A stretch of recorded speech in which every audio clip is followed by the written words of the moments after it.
to what happened on October the 7th? Oh, it was terrible, of course. I mean, we kind of get our news kind of also secondhand because, you know, my wife's family, they live in Gaza. They have cousins and uncles there, and their house also was bombed. We haven't been able to communicate with them for the past 3 days. Communication are lost. So we don't know actually what is the, how are they doing, but, you know, we're used to that. I mean, it's just like, it's very repetitive. We're used to that. We're used to them being bombed every time and moving from one place to the other. You know, it's just like those Palestinians, they're very dramatic. Israel killing us. But they never die. I mean, they always come back. You know, they're very difficult to kill, very difficult people to kill. I know because I'm married to one. I tried many times, couldn't kill her. I mean, there's a dark humor there, and I understand why. Because no, it's not dark humor. I try to get to her every time, but she uses our kids as human shields. I can never take her out. Again, I understand the humor, but to be serious, Bassem, about this, tonight there I will be serious. Now, I will be serious. I was watching your interview with Ben Shapiro, and I will tell you one thing. Yeah. I think that Ben Shapiro is one of the smartest people who ever walked this earth. He's very, very smart. I follow him, and I believe everything he said. And when he came in on your show, his solution was, and I quote, his solution was that the solution for this is for Israel to annex Gaza and to kill as many son of bitches as possible to make sure that this will never happen again. And anyone who calls for a ceasefire will be a terrorist sympathizer. So God forbid, I don't want to be labeled as a terrorist sympathizer. So I agree with Ben Shapiro. I think we should kill as many son of bitches as possible. Well, let me, so okay. far, but Bassem, so far 3,500 people were killed, including 5,000 son of bitches in the bombing of the Baptist hospital as we speak right now. 1/3 of those 3,500 were children. So my question to Ben Shapiro is, how many more son of bitches do we need to kill so Ben Shapiro is happy? Okay, because it changes from 1 year. It changes from one. I'm sorry that. I'm really at a disadvantage here. I'm looking at a camera. I don't see you. I can hear you on my ears. The reason I'm interrupting is I think you're conflating different interviews with Ben Shapiro. He didn't use the phrase "sons of bitches" with me. Let me play for you what he actually said on my show. He did. Go back to your interview. No, he didn't. That was another interview. But let me play what he said to me here. Well, frankly, I don't believe in proportionate response to terrorism. I believe that the way that you stop terrorism is with wildly disproportionate response. It doesn't mean in terms of targeting civilians. It means in terms of killing as many terrorists as humanly possible and allowing them to dictate the terms of engagement by hiding behind civilians in areas that they are supposedly responsible for means that the only option for Israel is to surrender to Hamas's hatred of its own citizens, its willingness to use its own children as human shields. No country worth its salt could ever do that. Now that is substantively different to what you said he said, right? He's talking there but I agree with him. I agree with him. The thing is, the question is, what is a proportionate response? Because it has been different from one tier to another. So if you look to this graph, for example, this is the death of Israeli and Palestinians, and it changes from 1 year to year. It's like fluctuating like crypto. So my question is today, what is the going rate today for human life? I mean, 2014 was a great year for Ben Shapiro. 88 Israelis were died, and there was 2,329 Palestinians killed on the other side. That is one Israeli for 27 Palestinians. That is a very good exchange rate. What I'm saying is, what is the exchange rate for today? So you guys will be happy. That's my question. Well, it's not me, guys. I'm not on either side. No, not you. Like when I say you guys, I say like the people on the other side of that. I know that you don't think like that, you're one of the good guys. But let me tell you something. I mean, the reason that I'm using this is that, I mean, I can't remember what happened in 2014, and there was no music festival, but there must be something. I mean, they must do something. It is their fault. It has to be something. I mean, in 2018, 300 Palestinians died. Who's counting, you know? So the thing is, what my question is, let's find what is the exchange rate for human life today so we expect the future death of Palestinians, and we'll be happy to it. My response to that would be this, Bassem. I've thought carefully about this because I think it's very tricky for people like me to immerse ourselves into a conflict where we're not directly involved. And I thought carefully about what I feel about this. I feel that the scale of what Hamas did on October the 7th supersedes anything else I've seen in this conflict, really ever. the savagery, the butchery, the slaughter of 1,300 people, the shooting of babies, the 100%. kidnapping of grandma, and so on. So if we can agree on that, which I think is inarguable, then the question then becomes, again, about proportion. I don't disagree that there's been a lot of bad stuff on both sides going back historically for decades. But if we agree that this was on a different level altogether, quite deliberately by Hamas, designed to provoke... Let me ask you a question. And the question was, you raised it earlier about proportion. I honestly don't know what the proportionate response is. I honestly don't. I don't. I've been watching the airstrikes. So what's your question? Well, I would ask you, if you were Israel, what would you... If I was Israel. If you were Israel and that had happened to you, what would you think would be the appropriate way for the country to respond? I would do exactly like Israel did, kill as many people as possible, since the world is letting me do it. I mean, I can do it because I can, you know. But the thing is, you know what, I agree with you. And you know what, I'm going to be even ahead of you, because I see the question coming. Do you condemn Hamas for the atrocity? Yes, I condemn Hamas. I condemn Hamas. Hamas is the source of all evil. They're a reason for everything. And you know what? Let's, for a minute, imagine a world without Hamas. Right. What will this world look like? Let's give this world a name, and let's name this world the West Bank. Hamas has absolutely no control of the West Bank, and since the beginning of this year, only through August, 37 Palestinian kids were killed. No music festival, no paragliding, no Hamas. Since the occupation of the West Bank, 7,000 Palestinians were killed. No music festival, no paragliding, no Hamas. I can go on and on and on and on. No, but you don't need to, because in a way you're preaching to the choir. I followed this crisis. Oh no, you're not preaching. So the thing is that I know that what you're saying has validity, of course. Pierce, by the way, Pierce, I am at a disadvantage here.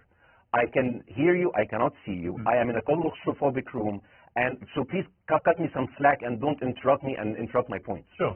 So, because this has to be fair. Because if you want to only hear your opinion, I can just condemn Hamas and go home. I can do that. So, do you want to do that, or do you have a much more nuanced conversation? No, I absolutely want to have a nuanced conversation. I wasn't aware I was interrupting you. I thought I was letting you speak. Amazing. So I would say I really applaud Israel for doing one thing that no military force in the world does. Because I heard Ben Shapiro and I heard Ron DeSantis, and they said Israel is the only military force in the world that warns civilians before bombing them. I mean, how fucking cute. That is so nice of them. Because with this logic, if Russian troops started warning Ukrainians before bombing their houses, we're cool with Putin, right? I mean, okay, Habibi, you have warned them, go invade. It's fine. You have done your job. I mean, the thing is, and I understand, and I also heard Ben Shapiro talking about Human Shield. So you remember my wife's family, they live in Gaza. So I asked them, I told them, when Israel gives you the nice warning, the cute warning, does Hamas force you to stay in your home so you can be bombed and use as Human Shield? You know what, Hassan here, my wife's cousin, he's a loser, you know. He told me, you know, when I asked him, does that happen? He told me, no. The lying son of a bitch lied to me. I told him, you don't understand. Ben Shapiro and Ron DeSantis keep saying that Israel warned you and Hamas asked you to stay put. So I told you, he's a loser. He never kept a job. He even failed in all of the interviews to become like a Human Shield. I would believe Ben Shapiro. Let me ask you this, so let's go with that. No. Let me ask you. At some point, I must get to ask you a question. It's not a monologue for you. If we agree that for the 14,000 casualties, I mean, who's counting, are Human Shield, does that mean that every single one of those civilians was standing, obscuring a military target behind them? Because that's a lot of weapons. I mean, Hamas is packing. No, of course it doesn't. And look, so there is some collateral damage, lots of collateral damage. Yes, it's fine. Yeah, you kill some to save some, and then kill some more. Yeah, I agree. Yeah. Well, let me ask you this. Again, it comes back to proportionate response. When the world decided it had to get rid of ISIS because of the appalling butchery they were carrying out, it did so by also killing, very sadly, a lot of civilians along the way by doing airstrikes against places which... But killing civilians are inevitable. You said that in the beginning. My point is, it's inevitable. But once Israel has decided that they want to get rid of Hamas, and Hamas is embedded with civilian population. I'm very concerned about what's going to happen next. I've written a column tonight saying, I remember the Iraq war, which I opposed, right? I remember all this. So my question to you is, what would you think would be an appropriate response by Israel to what happened? Well, these are years of disproportionate responses of Israel. Right. Did it solve the solution? Did it solve the problem? Did it work before? So it will hold. What will be the surprise this time? What will be the twist that will make this work this time? What will be different this time? Seriously, I mean, like, this is only the last 15 years. I mean, because it's too many papers. I just got this. But how will this will be different? And the thing is, I am so glad in the introduction that you mentioned the Iraq war. I applaud you, Pierce, for saying that, because you were honest about it. You said that spreading lies, like WMDs, made people look at those people as less of humans, and they would accept the death of 1 million Iraqi, whether by sanctions or by invasion, right? You are a good man. This is amazing. And you know what is similar? Is when you spread the lies of 40 decapitated babies, although it was refuted. So what happens when people hear that, killing babies is horrible. But when you say decapitated 40 babies, you are planting a certain image, well, who has said that? Trigger in people's minds. Who has said that? Who has said 40 Who has said that? Who has said 40 decapitated? Who has said that? You have repeated. No, I haven't. What? I've never said that. You haven't said on your show 40 decapitated babies? Never. Ben Shapiro didn't say it? No. Ron DeSantis didn't say Nobody it? has said it. Okay, nobody said it? No. Oh, okay, maybe I am wrong. Decapitated. Here's the wrong. I've never said that. What happened, no, you're wrong. But the thing is, when Iraq, the same thing is happening in Iraq. Ben Shapiro once tweeted, not even about Gaza, about the West Bank, when Israel continued to build the illegal settlement. He said, 2017, Israel likes to build things, and Arabs, not Palestine, not Hamas, Arabs like to bomb crap and live in open sewage. Yeah, I thought that was very the Israeli defense minister, he said, those are human animals. And the thing is, Ben Shapiro should know better, because, long before the Holocaust, before Jewish people were thrown in the gas chambers, the Nazi propaganda called them rats. Now, as a human being, I will never accept that another human being being thrown into a gas chamber, but a rat, kill 10, kill 1,000, 3,500. They are son of a bitches. They are human animals who live in open sewage and decapitate babies. And because of that propaganda, Mr. Morgan, that guy in Illinois, the 71-years-old guy, he killed, stabbing the 6-year-old Palestinian kid in Illinois 26 times. And he used to play with him. They used to be friends. But he went in, marching into their apartment, stabbing his mother and killing him, shouting, all Muslims could die. Yeah. It took you 80 years to change one word from Jewish to Muslim. And then you transferred your guilt to us and took away our land. Let me ask you a question. That deal sucks, man. Let me ask you a question. How do we get from where we are now to peace? Well, first of all, you need to change the perception. Nikki Haley, the American presidential candidate, said, we are in Israel in this because it's a fight between good and evil. Now, if you already decided someone is good, he can do no evil. And if you decided someone is evil, it's good to kill them. Killing them is good.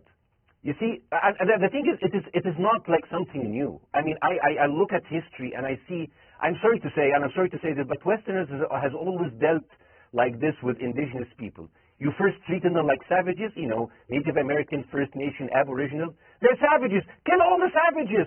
And then when they're almost extinct, you start feeling sorry for them, like animals. So maybe the solution is that we kill as many Palestinians as possible so that few of them that remains do not bother you. And maybe Netanyahu will for another 100 years, he'll become a tree hugger. Let me just challenge you on this. And he will campaign for preserving the free Palestinian. You keep talking about Westerners like me. Okay, so let me return the favor, okay? Hamas is dedicated to the complete eradication of Jewish people. I am not the spokesman for Hamas. I'm not saying you are. Why do you I'm not saying you are. Spokesman. You're talking to me. I hate them. Fuck Hamas. Hamas. No, are you happy? You're missing my point. You're talking in a generalized way about people in the West who always talk about Arabs as savages. I don't. No, I'm talking I never about have. America. I actually led the campaign. I led the media campaign in this when, country against the Iraq War. Okay, so I don't. I don't you see are one people of in the good Middle ones East here. as savages. You are one of the is, good ones. But what I'm saying is, talking about you. You're great. No, it's not about me You're being great. amazing. It's We about, love you. It's about the way Hamas behaved on October the 7th was like savages, like a pack of savages. It was the worst atrocity against Jewish people since the Holocaust. There has to be, of course, there has to be a response. They should be eradicated. My question to you is, notwithstanding the history, Bassem, what is the proportionate response? But I don't know. But there's no Hamas in the West Bank, and they're still dying there. So what's your excuse? I don't have any excuse. Okay, what's your explanation? Sorry, my earpiece went down. Listen, I don't make any pretense that this hasn't been a massive problem. Okay, between Palestine and Israel going back to the mid-40s. We all know this, right? Pierce, listen. I'm not saying that you're making excuses, but if you are adopting a certain point of view, you have to at least defend it. I'm telling you, there is no Hamas in the West Bank. What is the excuse? Not your excuse. What is the excuse to kill those people? Well, listen, this question of proportionality is one that... No, answer my question! I've been answering your question, you answer mine! It's actually not my job to answer your questions. It's not. Okay, not your job. I agree with you. I'm more interested in you, who has family in Gaza, who's an Egyptian in the Middle East, right? I'm more interested in what you have to say. Okay, I'm telling you. I think Hamas is the problem, okay? Right. Now, let's say Hamas is removed. Let Hamas, I'm agreeing with everything. You want me to condemn Hamas? I will condemn Hamas, Hummus, Hassan, everybody. Guys, so wait. I can't hear you. The earpiece. Damn, okay. Oops. Okay. Yeah, okay. I do need help. I think let's go back. Is he there? You go back. Can you hear me? Okay, go. Thank you, Beth. Can you hear me? Yeah, now I can hear. Okay. So here's the thing. Can you hear? Okay. Yes. So, let's say, for example, Hamas ceased to exist. Okay? Do you hear me? Yes. Yeah? Hamas ceased to exist today. Now, right now, in Palestine, in West Bank and Gaza, 20% of Palestinians go through Israeli prison system, whether imprisonment, whether interrogation, whether torture. And the rest of them, they live a life of daily loss of land, of homes, of life, and they are suffocated by this. So let me ask you something. If you are a Palestinian living into these conditions for decades, would you sympathize with your oppressor, or sympathize with the people who claim they resist them even if they are terrorists? I have made no secret that I think the conditions Palestinians have had to exist under are completely unacceptable. I've said that for years.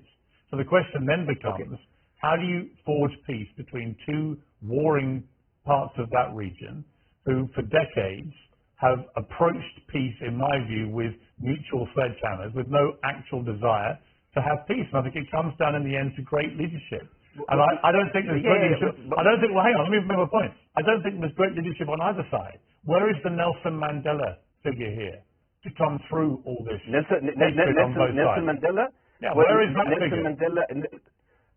Nelson Mandela actually has criticized Israel for being a horrible state. All of the South African activists have actually my point is Israel.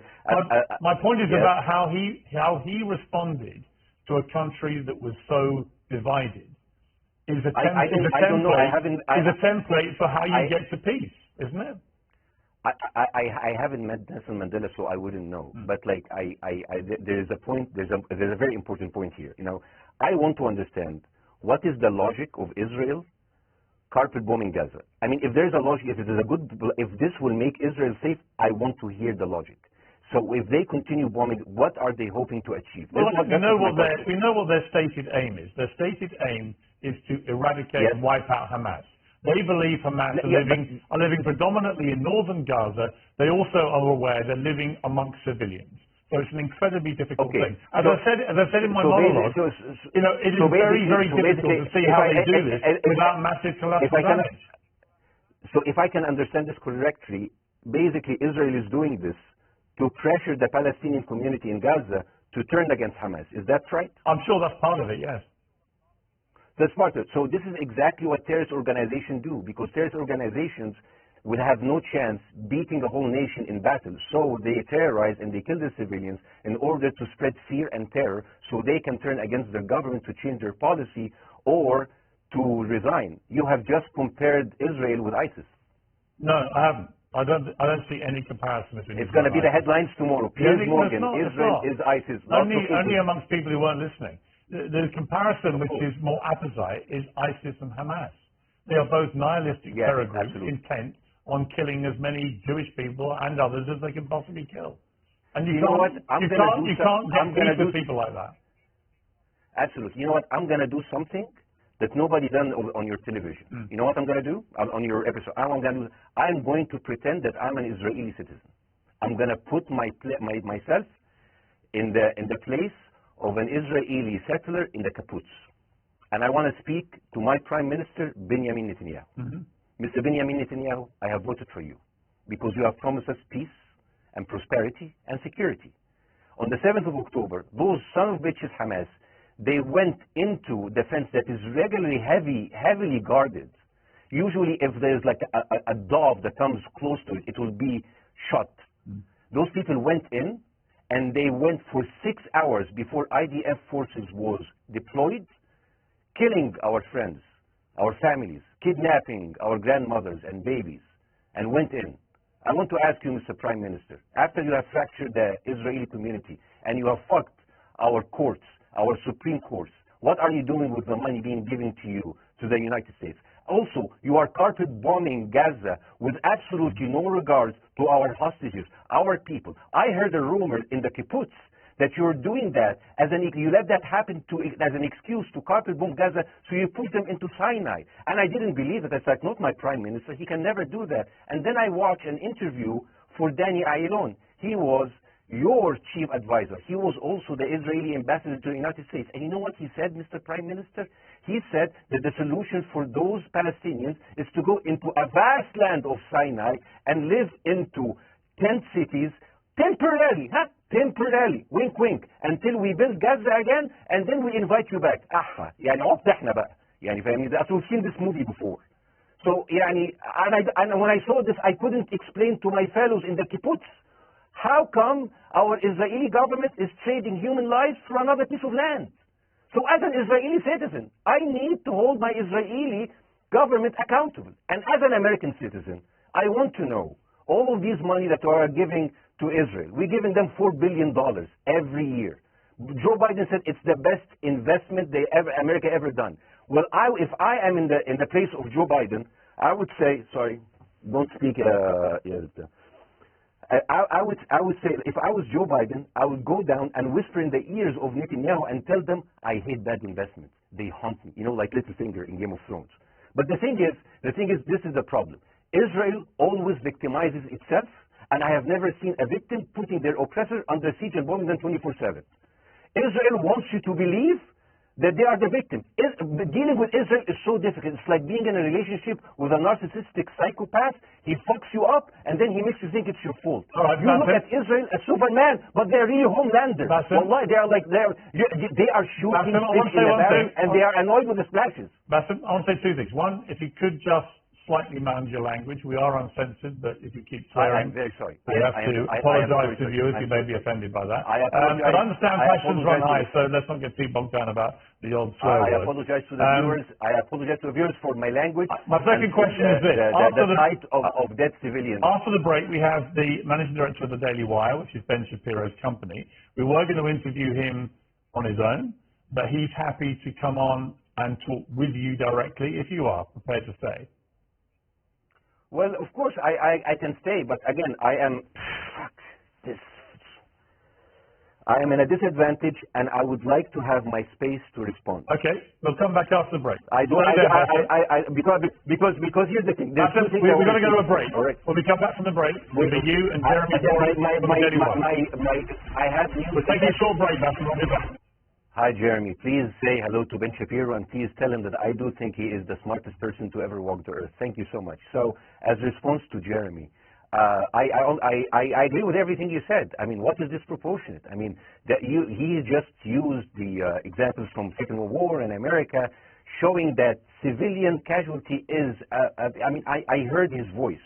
he was very sad, and as he was telling us, it is so inevitable to kill so many civilians because it's something that we cannot avoid. I hear the sadness in his voice, and I know that it's a very difficult decision to kill all of these civilians because that's for a higher cause. And I understand, but my question, I have two questions.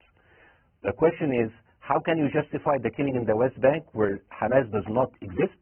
And if the disproportionate response during over all of these years have actually worked, what will be new this time that did not happen before? I just want to.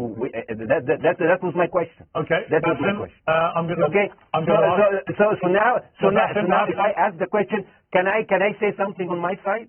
Well, Bassem, with respect, a little bit personal. Bassem, with respect, I gave you half the show to have your side. Jeremy's had a lot less time. I'm going to have to. You want me to leave? Bassem, or do you want me to stay? I'm going to have to let you go because we've been on there with you for 40 minutes. Okay. Bye bye. But listen, bye-bye. I'd like to talk to you again, and thank you for joining the program. I appreciate it. Oh, by the way, my wife's family is all right, and they sent us a house. It's bombed. It's beautiful. It's going to be a good like Halloween theme. So well, I'm very sorry for what your family are going through in Gaza. And I mean, very by the way, I don't know. I don't know. By the way, I haven't actually met them. They didn't even come to my wedding. They couldn't because they are stuck in Gaza. Okay. And she never saw them because, Gaza is not a destination. We hear their voices and it's, they die. It's fine. It's fine. Bassem, I wish your family all the very best. Thank you for joining me. I appreciate it. I don't. Thank you.